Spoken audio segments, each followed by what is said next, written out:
Purchasing or refinancing a home can be expensive, and the mountains of disclosures don't necessarily help clear things up.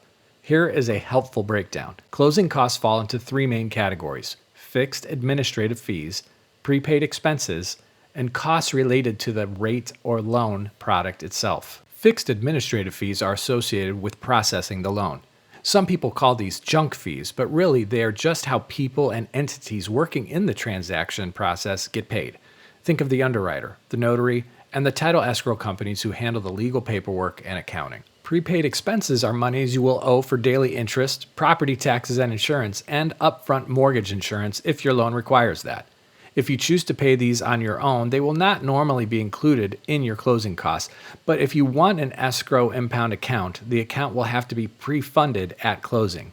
These aren't technically fees because they are monies you will owe anyway, but they can really add up at closing.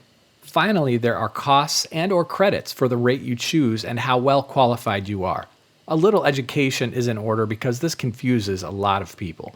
The range of interest rates you qualify for is largely determined by your credit score and how much home equity you have in the scenario.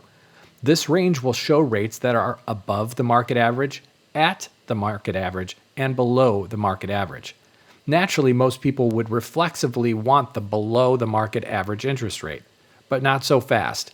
Those rates above the market rate often come with lender credits, not costs, that can partially or even fully offset your fixed administrative fees and prepaid expenses.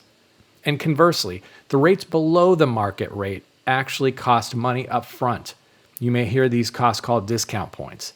Now, every client situation is different, so you want to work with a loan officer who will help you understand your range of options so that you can find the best structure for you. The best rate is not always the lowest rate because it may end up costing you a lot of money.